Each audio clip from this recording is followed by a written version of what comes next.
রব্বুল আলামিন ঘোষণা করে দিয়েছেন, পৃথিবীর সমস্ত মানুষদেরকে ঘোষণা করে দিয়েছেন, লাইন শাকারতুম, বান্দা তোমাকে যে আমি কত নিয়ামত দান করেছি, যদি তুমি শুকরিয়া আদায় করো, এই চতুর্দিকে যত নিয়ামত তুমি দেখতে পাও, তোমার ডান দিকে তোমার বাম দিকে চতুর্দিকে আমরা যত কিছু দেখতে পাই, রব্বুল আলামিন তিনি কোরআনুল কারীমের মধ্যে বলেন, হুয়াল্লাযী খালাকা লাকুম মা ফিল আরদি জামিআ। রব্বুল আলামিন বলেন, চতুর্দিকে তোমরা যা কিছু দেখতে পাও, সমস্ত কিছু বান্দা তোমার জন্য আমি আল্লাহ পাক রব্বুল আলামিন সৃষ্টি করিয়াছি, শুধু আমাদের জন্য। আমরা আসমানে যা কিছু দেখতে পাই, জমিনের মধ্যে যা কিছু দেখতে পাই, এই সমুদ্রের নিচে কত রকম নিয়ামত রব্বুল আলামিন রেখেছেন। তিনি বলেন, এই সমস্ত কিছু বান্দা তোমার জন্য আমি সৃষ্টি করিয়েছি, তোমার নিয়ামতের জন্য। রব্বুল আলামিন পরবর্তী আয়াতে বলেন, ওয়া ইন তাউদ্দু নি'মাতাল্লাহি লা তুহসুহা ইন্নাল্লাহা লাগাফুরুর রহিম। বান্দা সকাল থেকে নিয়ে সন্ধ্যা পর্যন্ত, সন্ধ্যা থেকে নিয়ে সকাল পর্যন্ত যদি তোমরা আমার নিয়ামতের গণনা করতে থাকো, তোমাদের সমস্ত কাজকর্ম শেষ হয়ে যাবে। আমার নিয়ামত তখন গুণে তোমরা শেষ করতে পারবে না। রব্বুল আলামিন আমাদের জন্য এত পরিমাণ নিয়ামত দান করেছেন, শুধু মানুষের জন্য, মানুষের খিদমতের জন্য। যা কিছু আমরা দেখতে পাই, চতুর্দিকে যা কিছু দেখতে পাই, সমস্ত কিছু রব্বুল আলামিন আমাদের জন্য সৃষ্টি করেছেন খিদমতের জন্য। আমি যখন হাঁটতেছি, আমি যখন চলতেছি ফিরতেছি, আমার যখন যা প্রয়োজন রব্বুল আলামিন তখন তাই দিচ্ছেন আমাদের জন্য। আর আল্লাহ পাক রব্বুল আলামিন আমাদেরকে সৃষ্টি করেছেন তার ইবাদত বন্দেগী করার জন্য। রব্বুল আলামিন কুরআনুল কারীমের মধ্যে বলেন, সুম্মা লাতুসআলুন্না ইয়াওমাইদিন আনিন নাঈম। কিয়ামতের দিন আল্লাহ পাক রব্বুল আলামিন প্রত্যেকটা মানুষকে এক এক করে জিজ্ঞাসা করবেন, তোমাকে যে আমি নিয়ামত দান করেছিলাম, চক্ষু নিয়ামত দান করেছিলাম, সুস্থতা দান করেছিলাম, তোমাকে আমি কান দিয়েছিলাম, এই চক্ষু এই কান তুমি কোথায় ব্যবহার করেছো?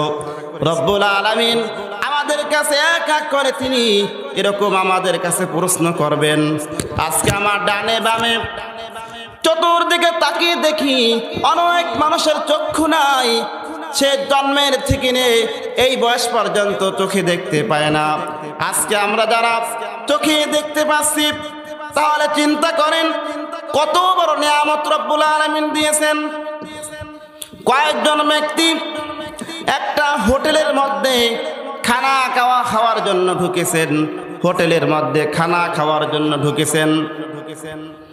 হোটেলের কর্মচারীরা তাদেরকে খানা দিবেন, হঠাৎ করে কারেন্ট চলে গেছে, হোটেল অন্ধকার হয়ে গেছে।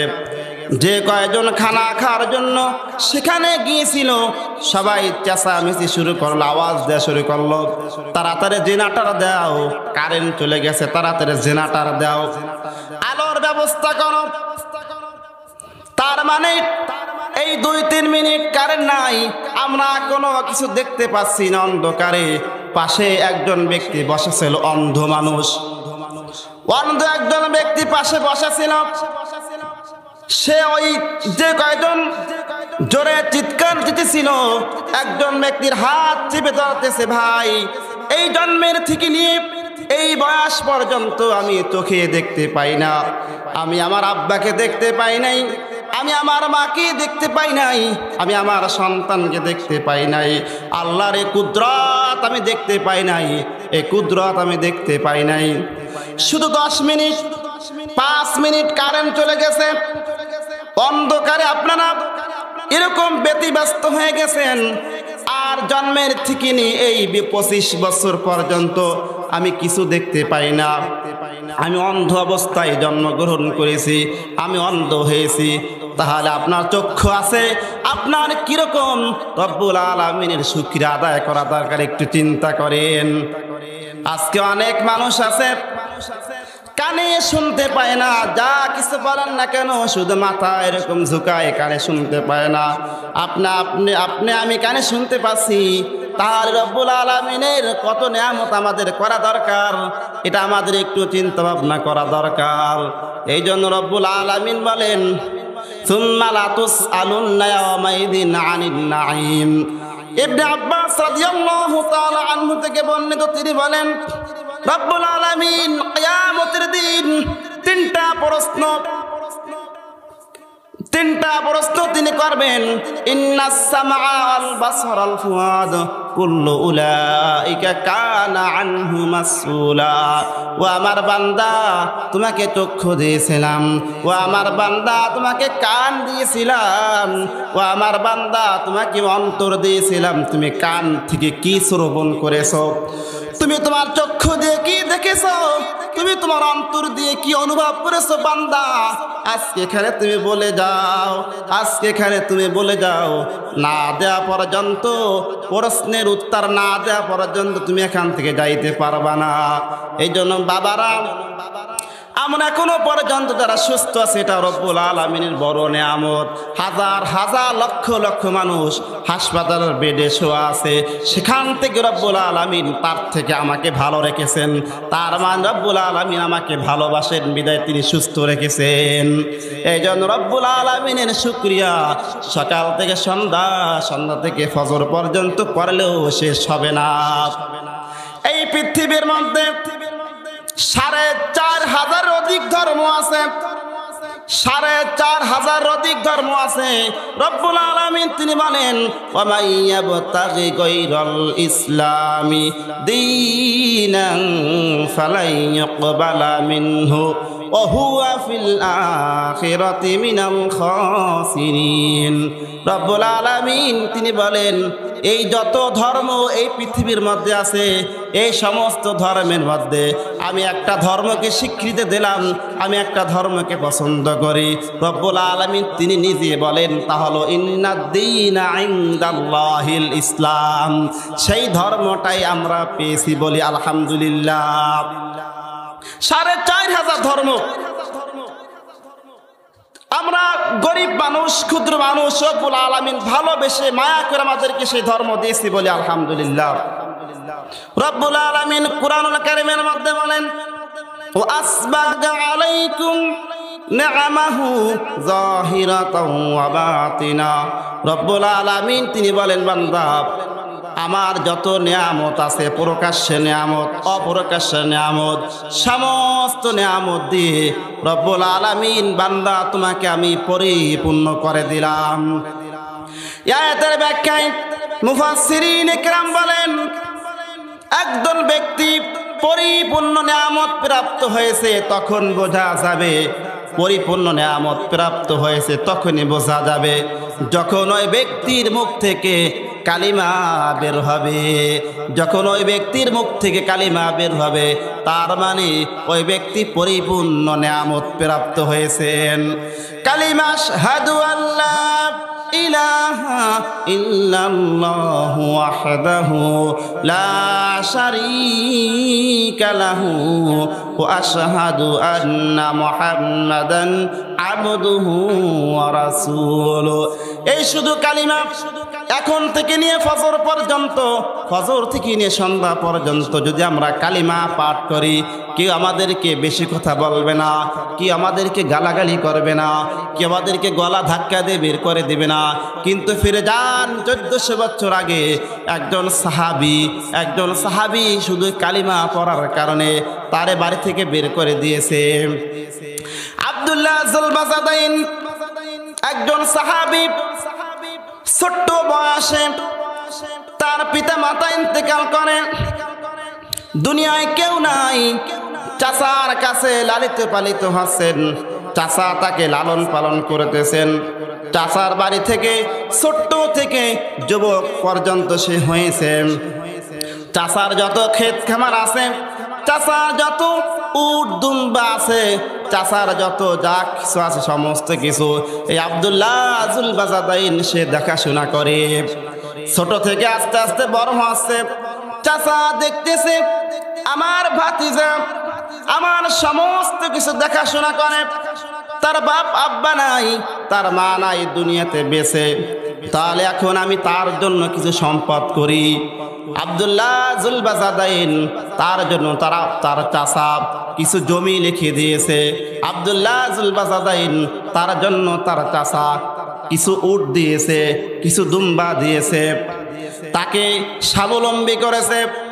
আব্দুল্লাহ জুল বাজাদাইন যখন যুবক হয়েছে, তার কানের মধ্যে যখন সুঘেরান আসলো, কালিমার সুঘেরান, যখন সে জানতে পারল যে রাসূল সাল্লাল্লাহু আলাইহি ওয়াসাল্লাম মক্কা থেকে তিনি মদিনায় এসেছেন কালিমার দাওয়াত দেওয়ার জন্য, আমাদের মতো যুবক মানুষ আব্দুল্লাহ জুল বাজাদাইন সে চিন্তা করলো, হায় হায় রাসূল সাল্লাল্লাহু আলাইহি ওয়াসাল্লাম মক্কা থেকে মদিনায় এসেছেন দাওয়াত দেওয়ার জন্য, কালিমার দাওয়াত দেওয়ার জন্য, তাহলে আমি কেন বসে থাকি, কালিমার দাওয়াত দেব না? আব্দুল্লাহ জুল বাজাদাইন মনে মনে চিন্তা করল, যত কষ্ট হোক না কেন আমি রাসূল সাল্লাল্লাহু আলাইহি ওয়াসাল্লামের হাতে হাত রেখে কালিমা গ্রহণ করব।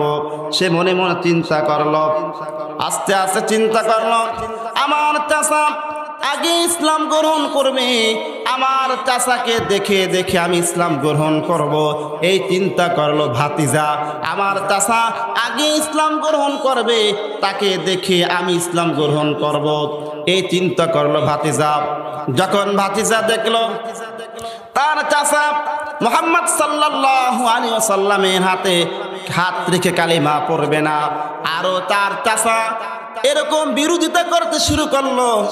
রাসূল সাল্লাল্লাহু আলাইহি ওয়াসাল্লাম যত অলিতে গলিতে কালিমার দাওয়াত দিতেছিল, সমস্ত জায়গা ষড়যন্ত্র করতে শুরু করলো যাতে মুহাম্মদ সাল্লাল্লাহু আলাইহি ওয়াসাল্লাম দাওয়াত দিতে না পারে।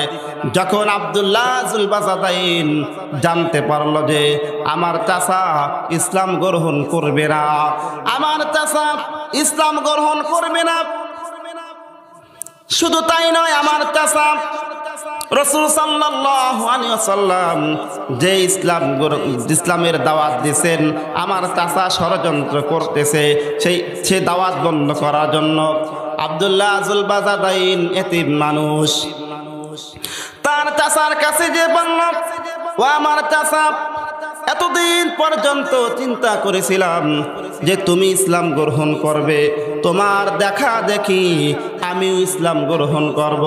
না না না চাচা, দেখি তুমি তো ষড়যন্ত্র করতেছো, মুহাম্মাদের হাতে কালিমা পড়বা না, তাকে তুমি ষড়যন্ত্র করতেছো। ও আমার চাচা, আমি তোমার সামনে দাঁড়াইয়া আমি কালিমার ঘোষণা করে দিলাম, আশহাদু আল্লাহ ইলাহা ইল্লাল্লাহু ওয়াহদাহু লা শারীকা লাহু ওয়া আশহাদু আন্না মুহাম্মাদান আবদুহু ওয়া রাসূলুহু। এই কালিমার বাক্য যখন চাচা শুনতে পারলো, চাচার সমস্ত লোম দাঁড়িয়ে গেল, রাগে তার রগ ফুলে গেল। চাচা বলতেছো, আমার ভাতিজা তুমি আমার সামনে যে কালিমা পড়েছো, এই কালিমা পড়ার কারণে তোমার কি শাস্তি হইতে পারে তুমি কি জানো? তোমার কি শাস্তি হইতে পারে তুমি কি জানো? আব্দুল্লাহ জুল বাজাদাইন বলতেছে, না না, আমার কি শাস্তি হইতে পারে তা আমি জানি না। তখন চাচা বলতেছে, আমার ভাতিজা তুমি শুনে নাও, ছোট্ট বয়স থেকে এই পর্যন্ত তোমাকে যত আমি টাকা পয়সা দিয়েছি, তোমাকে যত উট ভেড়া দুম্বা দিয়েছে, তোমার জন্য একটা বাড়ি করেছি, তোমাকে তা কিছু দিয়েছি, কেন তুমি ইসলাম গ্রহণ করেছো ভাতিজা? এখনই এই মুহূর্তে আমার সমস্ত কিছু তুমি আমাকে ফেরত দিয়ে দাও। আব্দুল্লাহ জুল বাজাদাইন বলতেছো, আমার চাচা ইসলাম গ্রহণ করার কারণে যদি আমার সব দিতে হয় আমি সব আপনাকে দিয়ে দিলাম, কিন্তু আমি ইসলাম গ্রহণ করেছি, ইসলাম থেকে কখন আমি আর পিছে ফিরতে চাই না, আমি ইসলাম নিয়ে থাকতে চাই। আমার যদি জীবন চলে যায়, জীবন চলে গেলেও আমি ইসলাম থেকে আর পিছপা হব না। এই কথা যখন বলল আপন চাচা, ভাতিজাকে আব্দুল্লাহ জুলবাজাদাইন তাকে গলা ধাক্কা দিয়ে বাড়ি থেকে বের করে দিল। আব্দুল্লাহ জুলবাজাদাইন যখন চাচার বাড়ি থেকে বের হয়ে যাইতেছিলেন, আর চাচার বাড়িতে আসবে না, যখন বাইর হয়ে যাইতেছিলেন, আব্দুল্লাহ জুলবাজাদাইন যাইতেছেন, কত দূর যখন চলে গেছেন, আবার চাচা ডেকে বলতেছে, এই ভাতিজা আবার তুমি আমার দিকে আসো, বাড়িতে আসো।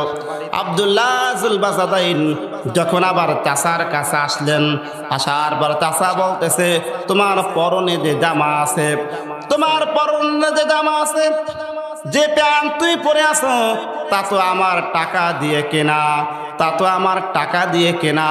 এই মুহূর্তে এখনই তুমি তোমার পরনের কাপড়, তোমার পরনের কাপড় এবার গায়ের জামা এখনই তুমি এখানে খুলে দাও, তুমি তাও আমার টাকা দিয়ে কেনা, তুমি এখানে তোমার খুলে যাইতে হবে। আব্দুল্লাহ জুলবাজাদাইন চোখ থেকে ধরধর করে পানি ছেনে দিল। ও আমার চাচা, ইসলাম গ্রহণ করার কারণে আজকে আপনি আমাকে কিছু দিলেন না, শেষ পর্যন্ত আমার পরনে একটা জামা আছে এবং একটা প্যান্ট পরা আছে, তাও আপনি খুলে রেখে দিলেন। যুবক মানুষ উলঙ্গ অবস্থায় কাঁদতে কাঁদতে চলে গেলেন মায়ের বাড়িতে। মায়ের বাড়িতে চলে গেলেন, যাওয়ার পরে তার মা এই যুবক ছেলেকে উলঙ্গ অবস্থায় দেখে বলতেছে, বাবা তুমি কেন আমার কাছে এসেছো? আব্দুল্লাহ জুলবাজাদাইন বলতেছে, মা আমি আপনার কাছে এসেছি, আমার যে যুবক মানুষ উলঙ্গ অবস্থায় আছি, আমাকে একটু কাপড় দেন, যে কাপড় নিয়ে আমি মুহাম্মদ সাল্লাল্লাহু আলাইহি ওয়াসাল্লাম তার দরবারে যাইতে চাই। তার মা একটা কম্বল দিল, একটা কম্বল দিল, সেই কম্বল ছিঁড়ে দুই ভাগ করে এক টুকরা কাপড় গলায় গায়ে পেঁচিয়ে নিয়েছে, আর এক টুকরা কাপড় সে তার লজ্জায় স্থান ঢেকেছে। আব্দুল্লাহ জুলবাজাদাইন শুধু ঈমান আনার কারণে যে চলে গেলেন রাসূল সাল্লাল্লাহু আলাইহি ওয়াসাল্লাম তার দরবারে। যে দেখেন রাসূল সাল্লাল্লাহু আলাইহি ওয়াসাল্লাম মসজিদে নববীতে তিনি বয়ান করতেছিলেন, তিনি বারান্দায় বসে রইলেন। রাসূল সাল্লাল্লাহু আলাইহি ওয়াসাল্লাম যখন তিনি মসজিদ নববী থেকে বের হচ্ছেন, দেখেন বারান্দার মধ্যে একজন যুবক মানুষ বসা। যে যুবক মানুষের শরীরে সুন্দর কোনো কাপড় নাই, যে যুবক মানুষের চুল এলোমেলো, একজন যুবক মানুষ। রাসূল সাল্লাল্লাহু আলাইহি ওয়াসাল্লাম বললেন, তুমি কে, তোমার নাম কি? আব্দুল্লাহ জুলবাজাদাইন চোখ থেকে ধরধর করে পানি ছিনে দিল। তিনি বললেন, আল্লাহ রাসূল ঈমান আনার কারণে, শুধু কালিমা গ্রহণ করার কারণে আল্লাহ রাসূল আমার চাচা আমাকে যা কিছু দিয়েছিল সমস্ত কিছু আমার চাচা ছিনিয়ে নিয়েছে। আল্লাহ রাসূল শেষ পর্যন্ত আমার চাচা আমাকে বাড়ি থেকে বের করে দিয়েছে।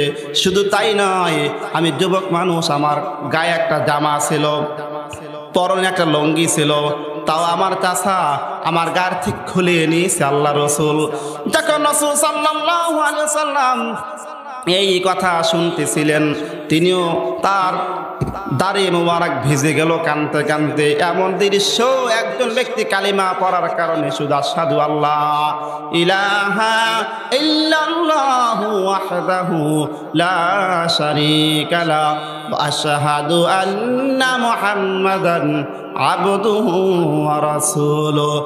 শুধু কালিমা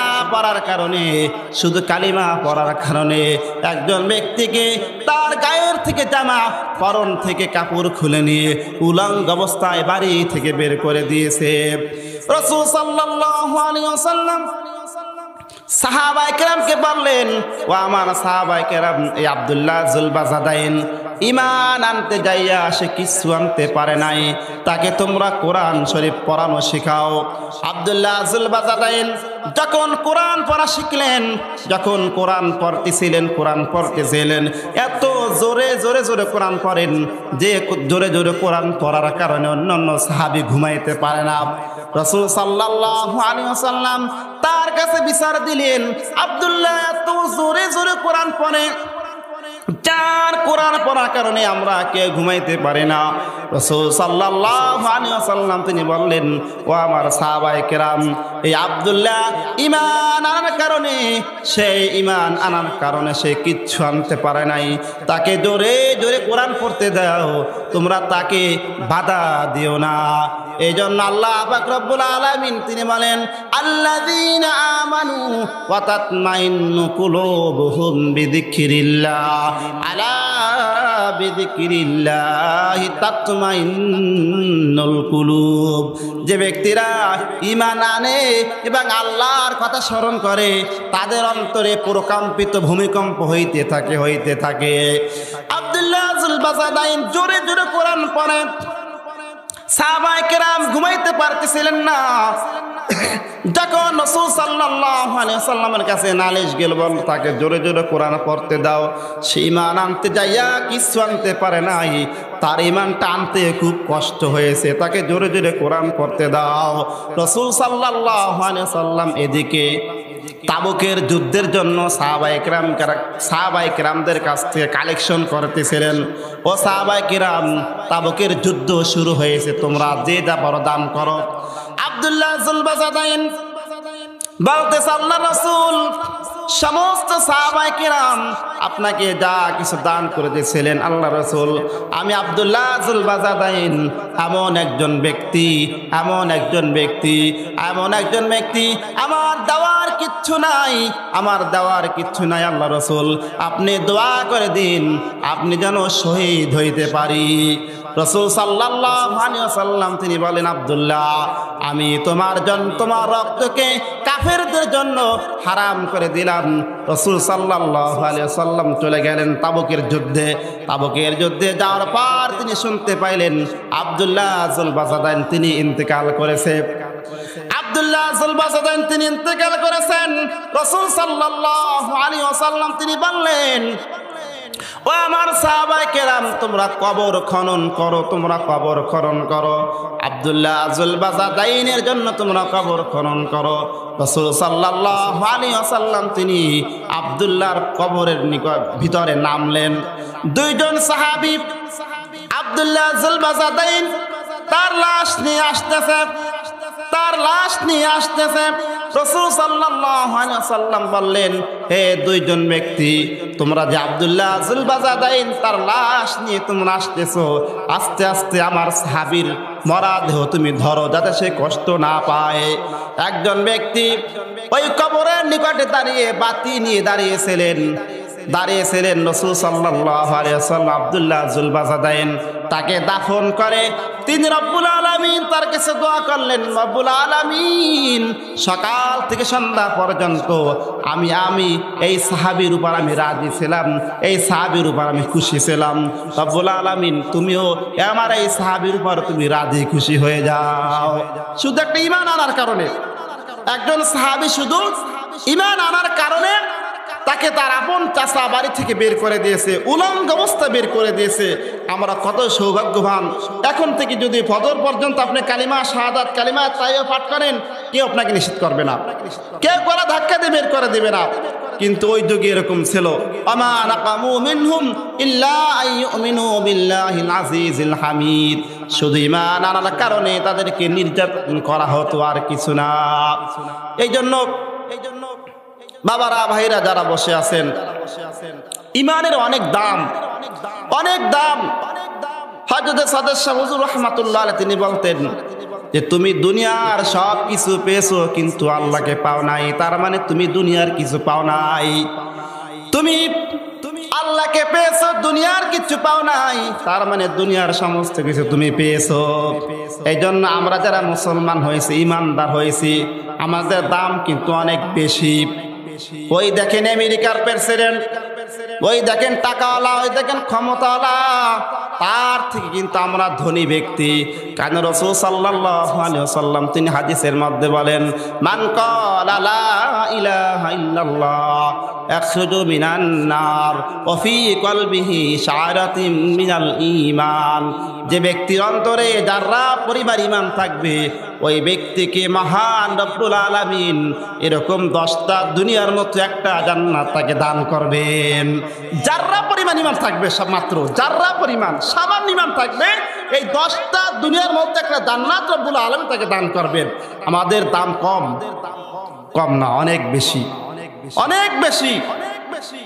এই জন্য রব্বুল আলামিন আমাদেরকে এখন ইমানি অবস্থা রাখছেন, এটা আমাদের জন্য সৌভাগ্য। এই জন্য কোনো সময় মন খারাপ করা যাবে না। আমরা ইমানদার ব্যক্তি, আমরা সবচেয়ে ধনী ব্যক্তি। আল্লাহ পাক রব্বুল আলামিন আমাদের সবাইকে কবুল করুক। আল্লাহ পাক রব্বুল আলামিন আমাদের সবাইকে ইমানি হালাতে থাকার তৌফিক দান করুক এবং রব্বুল আলামিন মৃত্যুর আগ পর্যন্ত আল্লাহর হুকুম রাসূলের তরিকায় যেন আমরা চলতে পারি। রব্বুল আলামিন সেই তৌফিক আমাদের সকলকে দান করুক, আমরা বলেন আমিন।